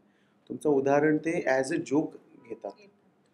त्याचा खूप वाईट इम्पॅक्ट सध्या पडतोय लोकांवरती. माझं असं म्हणजे स्ट्रॉंग मत आहे की असे बरेच कीर्तनकार आहेत माझ्या कॉन्टॅक्टमधले सुद्धा आहेत आणि बरेच आहेत की जे आध्यात्मिक तुम्हाला उदाहरण देऊन सुद्धा चांगल्या पद्धतीने तुम्हाला इन्स्पायर करू शकतात.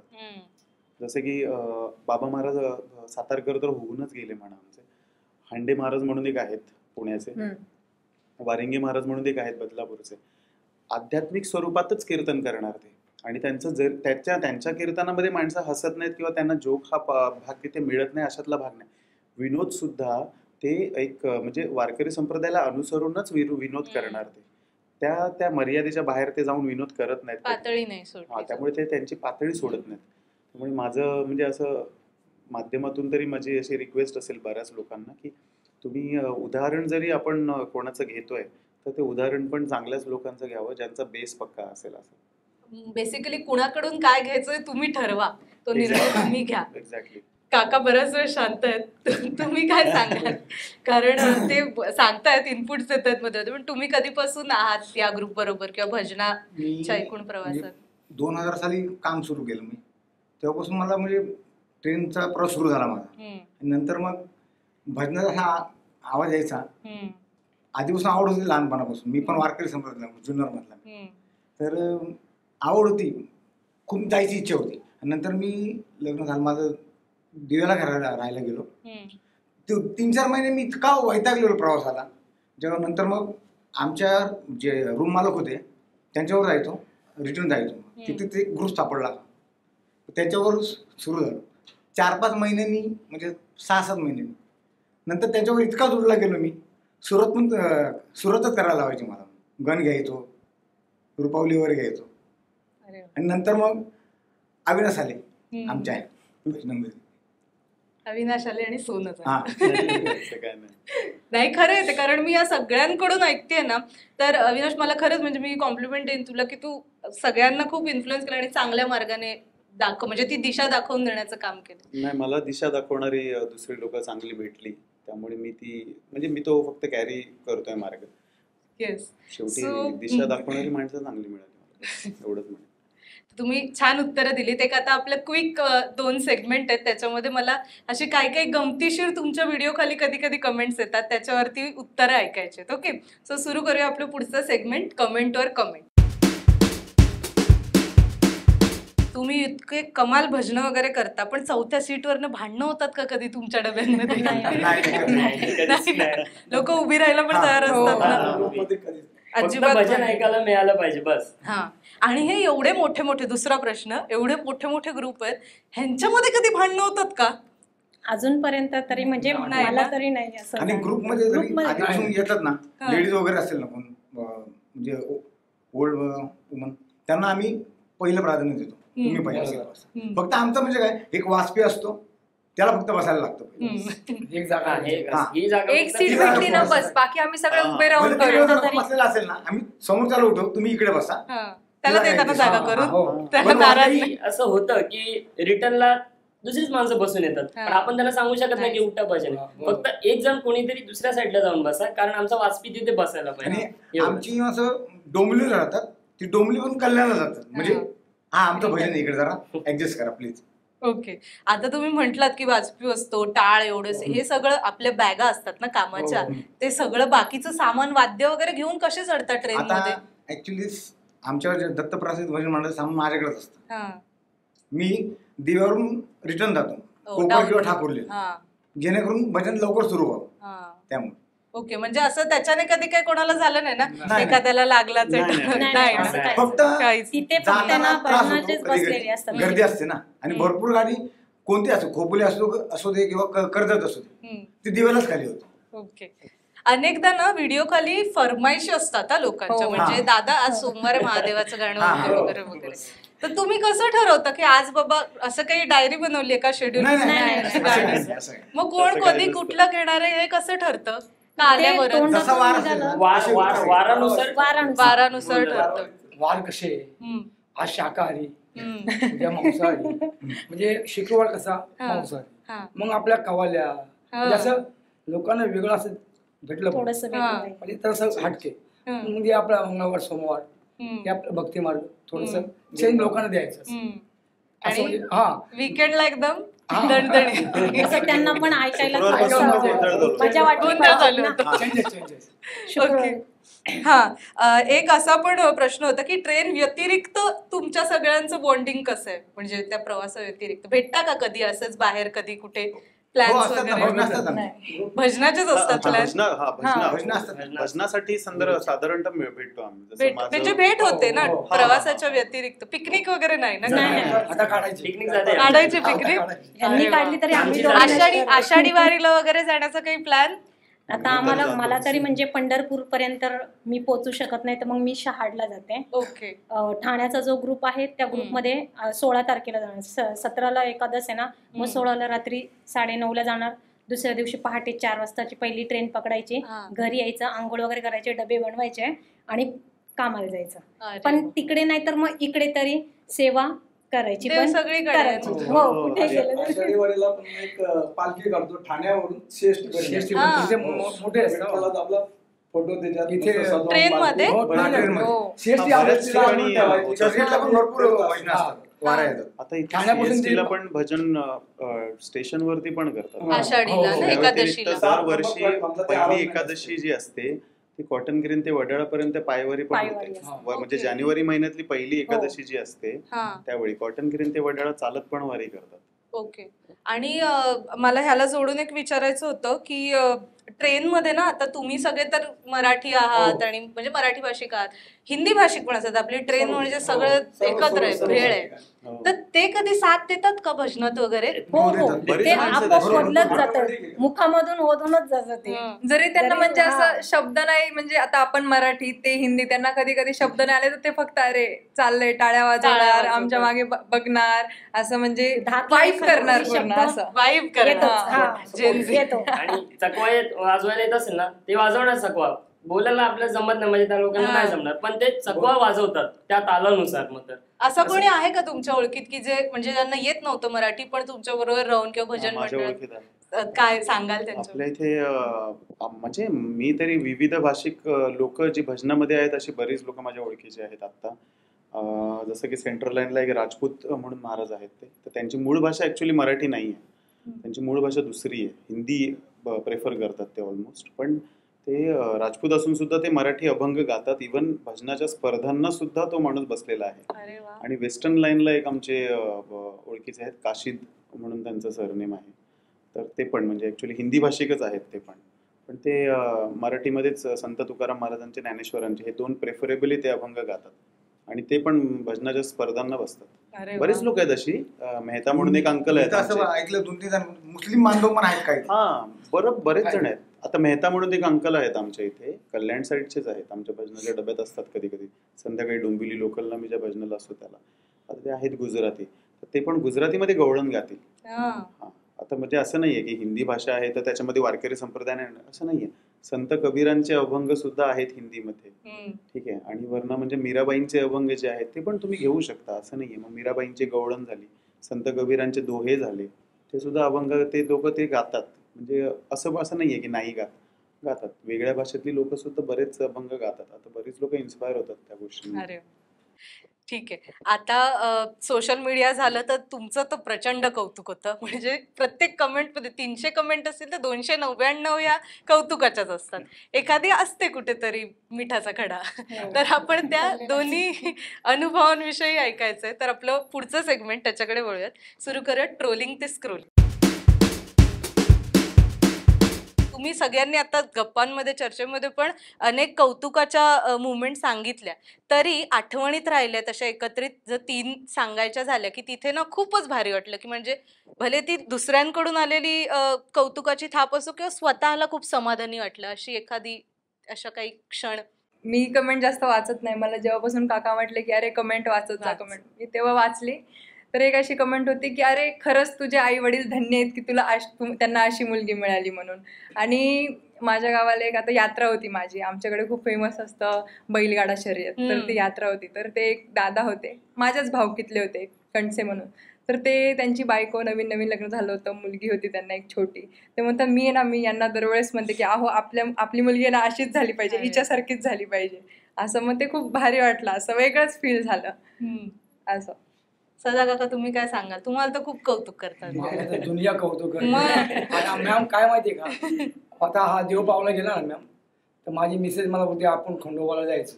अरे वा. आता म्हटलं खंडोबाला जायचंच. मग तिला घेऊन मी जेजूला गेलो. आता लाईन असते गडावर बोलत तर भरपूर लोक, म्हणजे तिथे लाईन म्हणजे प्रश्न नाही, म्हणजे आपला मारतण मालदारी म्हटलं प्रश्न येत नाही जेजुरीमध्ये. आणि गेलो मी, माझा सचिन होता, माझी मुलगी छोटी, त्या घेऊन गेलो. आणि सकाळी गडावर चढलो वगैरे. जे आतले जे पुजारी होते ना, त्यांनी मला गेटच्या बाहेर बघितलं, लाडके बुवा आले. तेव्हा काळजी बघ किती माझी. मग अक्षरशः मला त्या पुजारीने मला अक्षरशः म्हणजे फुलासारखं त्या देवापाशी बसवलं. म्हणजे माझा आवाज त्या देवा पण पोचला. देव पावला बरोबर, मी धन्य झालो. माझा आवाज त्या देवा पण गेला. आता जरी माझा अंतिम यादच गेलो तरी ते पण पोचलं मला समाधान. आणि लास्ट शेवट पण माझा मला वाटतं हरिनामच करत करत जो पण सर्व्हिस आहे तो पण करणारच. आणि नंतर मग आपला जय भीमाशंकर त्याच मार्गाने तिकडे जाणार आणि सेवा करायची, दुसरं काय नाही आयुष्यात. काय आणलं आपण एक म्हणजे आपल्या हरिनामाचं एक आपला आईवडिलांमध्ये परंपरा आपल्याला मिळाली. मग ती आपल्या पण ठेवण्यापेक्षा लोकांना वाटलं काय हरकत आहे का, बरोबर वाटलीच पाहिजे. आणि आपल्याला परमिशन दिलंय, आवाज दिलाय सगळा, म्हणजे तुम्ही पब्लिक पण ते पोचवलं पाहिजे असं माझं वैयक्तिक मत. त्यांची जी हेअरस्टाईल आहे आणि त्यांचा एक अनुभव सांगतो मी तुला. प्रल्हाद दादा शिंदे त्यांच्याबरोबर भजन झालेलं आहे. आता ही प्रल्हाद दादाचा अभंग आनंद मिलिंदला नाही येणार, तो ते गाऊ शकतात. चला मंगळ वेळे जाऊ, एक नंबर. दादांची म्हणजे मी कॅसेट वगैरे ऐकतो त्यांचे आणि बसले लोक पण ते मी मनातून मी आता तुम्ही काही लोक असे वया घेऊन बघतात अभंग गातात, पण मी त्याची स्टडी करायचो. हा 2 दिवसामध्ये मला हा अभंग यायला पाहिजे. त्याचं रात्री आपला झोपताना थोडंसं आपलं ते बिन म्हणजे ते माझ्या बघून मी गात नाही. एकदा डोक्यात मेंटलमध्ये घुसलं का मग ते म्हणजे 100% नाही पण 25% तर मला आलं पाहिजे. जरा ऐकवा ना प्लीज. आता मी सगळ्यांना सांगते, तुम्ही तरी सुरू करा.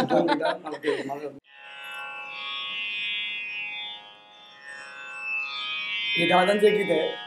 मी मला दादांचं म्हणजे आपलं प्रल्हाद शिंदे म्हणजे कॅसेट ऐकायचो. आणि मी कल्याणला जसा राहायला गेलो त्यांना मी प्लॅटफॉर्मलाही बघायचो दादांना, पण मला त्यांचा असा म्हणजे आमने सामने कधी ताकद झाली नाही बोलायची. ते मोठे म्हणजे असे गायक म्हणजे तर प्रसिद्ध नाही, पण त्यांचे कॅसेट ऐकता एकदा म्हणजे विचार केला बघू आपण हे गाणं आपल्याला आलं पाहिजे. आणि मी 100% तर नाही गाऊ शकत, पण 25% मी प्रयत्न करतो. हे गाणं असं आहे, तुझा ना भरोसा. तुझा ना भरोसा हा, तुझा ना भरोसा न माझा भरोसा, जग हे कुणाचे सांग भल्या माणसा. आसो चूळ माती आन मीठ भाकर, नाम हरीचे मुखी गोड साखर. सोडून दे रे, सोडून दे रे तू धनाच्या लालसा, जग हे कुणाचे सांग भल्या माणसा. कधी लागेल कधी लागेल कसली अभंगाची. अरे कधी लागेल रे वेड्या तुला गोडी अभंगाची, कधीला गेली रे वेड्या तुला गोडी अभंगाची बघून घे सावळी मूर्ती ती माझ्या पांडुरंगाची त्या माझ्या पांडुरंगा. धन्यवाद. वा, वा. खूप छान, खूप छान. मला इंटरव्ह्यूच म्हणजे मला सार्थकी लागला असं वाटलं तुमचा आवाज ऐकून खरंच. आणि आता ट्रोलिंगचा भाग जो मी म्हटलं, ट्रोल्स पेक्षा ना मी असा प्रश्न विचारेन की कितीही आता तुम्ही म्हणाला तसे ग्रुपमध्ये लोक जोडले जातात, ट्रेनमध्ये प्रवास करताना काही जण असतात की ज्यांना बाबा मला 2 तास प्रवासात शांतता ठेवा असं बोललं जातं का कधी तुम्हाला? कधी असा अनुभव आलाय का कोणाकडून? बऱ्याचदा तसा अनुभव ऍक्च्युली ट्रेनमध्ये तरी बऱ्याचदा आलेला आहे की असं म्हणजे भरपूर वेळा असं होतं की एखाद्या पर्टिक्युलर स्टेशनवर ना समजा काही लोकांचे समजा कोणतरी नातेवाईक असतील जे ऍडमिट असतील समजा इथे बॉम्बेच्या हॉस्पिटलला वगैरे, तर मग त्या पॉईंट ऑफ टाइमला ते लोक सांगतात, असं रिक्वेस्ट करतात की अरे म्हणजे असं सांगत नाहीत पटकन, पण ते इरिटेट होतात. मग इरिटेट झाल्यावरती आपण विचारतो की काय प्रॉब्लेम आहे, काय झालं. मग त्यावेळी म्हणजे माझ्याबरोबर तो इन्सिडेंट झालेला आहे. सकाळी 9:04ची ट्रेन होती डोंबिवलीवरून. तेव्हा ती व्यक्ती म्हटलेली की म्हणजे माझी मिसेस ऍडमिट आहे इथे नायर हॉस्पिटलला. मग त्यावेळी आम्ही भजन म्हणजे ऍक्च्युली बंदच केलं होतं, स्टॉप केलं होतं. बिकॉज काय होतं ना की कोणाच्याही भावना दुखवून भजन करण्यापेक्षा मग थांबवलेलं बरं. मग त्यावेळी आम्ही ते स्टॉप केलं होतं असं. बट त्याच व्यक्तीने त्याच्यानंतर एक साधारणतः 1 आठवड्यानंतर तो व्यक्ती पुन्हा येऊन मग त्यांनी स्वतः आम्हाला सांगितलं पण होतं की तुम्ही भजन करा, मला काय असा प्रॉब्लेम नाहीये, लास्ट टाइम तुम्ही थांबवलेलं.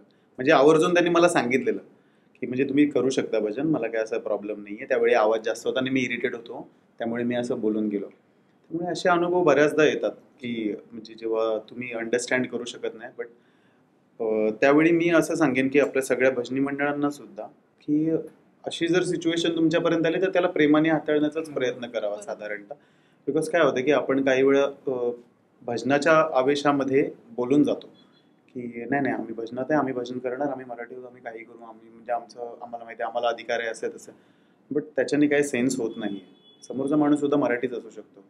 आणि मग त्यामुळे काय होतं ना की तुमची प्रतिमा तिथे मलिन होत नाही. त्या माणसाला माहिती नसतं तुम्ही कोण आहेत, काय कोणाला माहिती नाही. बट तुमचं पूर्ण त्या डब्यातलं तुमचं भजन ते पूर्ण म्हणजे ते बदनाम होऊन जातं त्या पॉईंट ऑफ व्ह्यूनी. म्हणजे तो माणूस बाहेर जाऊन समजा 10 माणसांना जरी बोलला की नाही या भजनामध्ये दादागिरी चालते, त्यामुळे ते नाव भजनाचं खराब होऊन जातं. त्यामुळे अशा सिच्युएशन खूप चांगल्या पद्धतीने हाताळणं खूप गरजेचं आहे. भजन आपण लोकांसाठी करत नसलो तरी पण लोक म्हणजे अनडाऊटेडली लोक त्यातला एक भाग होऊनच जातात. त्यामुळे बट ऑफकोर्स त्यांचे ओपिनियन घेणं सुद्धा तितकंच गरजेचं आहे असं मला वाटतं. बरोबर, कारण मराठी आहे हिंदी आहे यापेक्षा आपण माणूस होतो आणि माणसाने माणसाशी माणसासारखं वागणं गरजेचं. ओके, सो आपण शेवटाकडे आलोत. एक शेवटचा प्रश्न सगळ्यांना विचारते आणि मग आपण थांबूया. या लोकलने, या अभंगांच्या तुमच्या भजनाच्या मंडळाने तुम्हाला सगळ्यांना एक खूप छान ओळख दिली आहे, तुम्हाला सगळ्यांना आनंद दिलाय त्यापेक्षाही, आणि तो नेहमी कायम राहावा अशी मीच देवाकडे प्रार्थना करते. या मुंबई लोकलचं जर एका शब्दात वर्णन करायचं झालं तर काय सांगाल? मुंबई लोकल म्हणजे आमच्यासाठी एक पर्वणी, एक देणगी भेटली आम्हाला. ऋतुराज? आता असं बोलायचं गेलं म्हटलं तर मला ह्या रेल्वेने एक चांगली ओळख निर्माण करून दिली आहे की मी आज या रेल्वे प्रवासी भजन मंडळामुळे मी सातापाड बोलता येणार आहे, पण खूप ठिकाणी असं माझं नाव झालेलं आहे. हिमाचल प्रदेश असू दे, कर्नाटक असू दे, बेळगाव असू दे, पुणे असू दे, अशा खूप ठिकाणाहून अशी मला एक चांगली ओळख निर्माण करून दिली आहे. सदा काका? नाही, आता आयुष्यावरती तीच ट्रेन येणे आणि जाणे, पण ती एक ओळख त्या माऊलीमुळे मिळाली. खरोखर ती ट्रेन म्हणजे आमची माऊली, खरोखर माऊली. तिच्यापासून आम्हाला भरपूर काय मिळालं. मुलांना म्हणजे आपल्या घरी परिवारांना म्हणजे आमच्या परिवारासाठी म्हणा, आज ती एक माऊलीच आपली. तिच्यामुळे आपण 2 घास खायला मिळतात म्हणजे आपल्याला समाधान आहे. बरोबर. तुम्ही मॅडम काय सांगाल? मी तर हेच सांगेल की म्हणजे मी स्वप्नात पण हा विचार केला नव्हता की मी इथपर्यंत आज पोचू शकते. आज या माऊलींमुळे, मराठी माऊली म्हणजे आमचं जे 1-2 माझे ग्रुप, मी ज्यांना माझी फॅमिली समजते, मी फक्त म्हणजे लहानपणापासून एकच उद्देश ठेवला की जे वडील वारकरी आहेत त्यांचा वारसा आपण भले लग्न करून जरी गेले तरी पण तो चालवायचा. आणि मी चालवते जोपर्यंत मला जमेल तोपर्यंत. पांडुरंगाची कृपा आहे, चालवणार. पण आज ह्या म्हणजे माझ्या कानावर जो आवाज आला, जो पहिला ग्रुप 747चा आहे, तिथून जी माझी सुरुवात झाली, एंड पण माझा तिथेच होईल असं मला तरी म्हणजे वाटते. आणि मी खूप खूप आभारी आहे. सानिका? आता लोकलचा प्रवास तर काय 1 वर्ष सुरू झालं FY पासून, आणि आता FY संपलं, SY मध्ये ऍडमिशन. तर पप्पा जे डिस्क्राईब करत होते ना की अरे इथे दुखतंय तिथे दुखतंय, आज खूप टेन्शन आहे, किती प्रवास तो घाणेरडा झाला आजचा. पण माझा जो अनुभव आहे ना गेल्या 4-5 महिन्यांचा, म्हणजे अरे माझा प्रवास 1 नंबर. पप्पा काय तुम्ही काय डिस्क्राईब करता, पण ते कसे थकून आलेले असतात. मी सकाळी सकाळी फ्रेश मुंडे जाते, दिवसभर फ्रेश राहते असं. तर मग मुंबई म्हणजे लोकल म्हणजे मुंबईची जान, आणि आम्ही जे फेमस झाले त्यांची शान. अविनाश दादा काय सांगशील? मी तर माझ्यासाठी तर ती मुंबईची लोकल म्हणेन मी, एक साधन आहे चांगलं. आणि तशी पंढरपूरची वारी आहे, तसंच मी एक भजनाची वारी म्हणेन त्या गोष्टीला. पंढरपूरची वारी आपण वर्षातून एकदा अनुभवतो, भजनाची वारी आपण रोज करतोय साधारणतः, जाऊन आणि येऊन सुद्धा. तर त्यापेक्षा मोठं असं काही सुख नसेल. त्यामुळे माझी तरी अशी इच्छा आहे की आयुष्यभर ही वारी मला घडत राहावं. मी पण जे सदा काका बोलत होते ना तेच बोलणार होतो. विठ्ठल रूपी माऊलीच आहे आमची ट्रेन मध्ये, लोकल ट्रेन मध्ये, एवढं बाकी काय. सुहास दादा? चांगला आहे प्रवास वगैरे, एक नवीन ओळख करून दिली. आता याआधी पण मी डोंबिवलीतून ऐकायला माझा रुटीन नेहमीच असायचं, तर मग एक नवीन ओळख करून भेटल्या भजनामध्ये. आज ट्रेन म्हणजे आपल्याला, आपण जिथून चढतो, आम्ही दिवाळीत पण ट्रेनची पूजा वगैरे करतो, शिवजयंती साजरी करतो. म्हणजे जे छोटे छोटे आपल्याला बेसिक म्हणजे करता येईल तेवढ्या वेळामध्ये तेवढं आम्ही करतो ना. आज आपल्या ज्या म्हणजे ट्रेनमध्ये भजन करतो, आज आपण सुखरूप त्याच ट्रेननी आपण घरी पोहोचतो, घरी म्हणा किंवा जॉबवरती. त्याच्यामुळे मी म्हणजे जो प्रवास आहे मुंबईकर जे करतात, खूप खूप मला एक सांगायचं वाटतं मॅडम, लॉकडाऊन मध्ये ना इतका हैराण झालेलो, दिव्यापासून म्हणजे बसने यायचं CST ला, खूप खूप एकदम तो प्रवास एकदम बेकार होता. आणि मी डोंबिवलीला जायचो, म्हणजे तेव्हा लॉकडाऊन मध्ये काही काम नव्हतं, मी सिलेंडरची डिलिव्हरी करायचो. तिकडे मला ड्रेसवर पाहिलं, अरे तुम्ही हेच काम करता का, ते ट्रेनमध्ये कसं जाता? लॉकडाऊन मध्ये काही काम नाही म्हणून मी करतोय. ओके.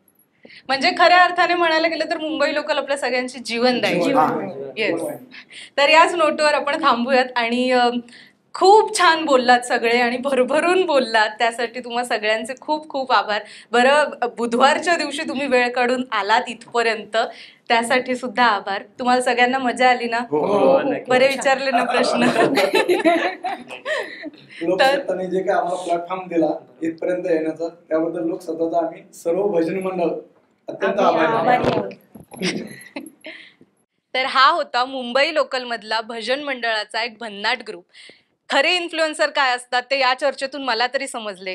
तुम्हाला समजले असतील तर कमेंटमध्ये नक्की सांगा. हा व्हिडिओ तुम्हाला कसा वाटला हेही कळवा. आणि व्हिडिओ आवडला असेल आणि तुम्ही शेअर करणार असाल तर लोकसत्ता सोबतच कृपा त्या पांडुरंगाची या पेजला सुद्धा नक्की टॅग करा. अशाच नवनवीन इन्फ्लुएन्सर्सना भेटण्यासाठी, त्यांच्या जगात डोकावून पाहण्यासाठी लोकसत्ताच्या इन्फ्लुएन्सर्सच्या जगात या सिरीजला सुद्धा नक्की फॉलो करा. पाहत रहा लोकसत्ता लाईव्ह.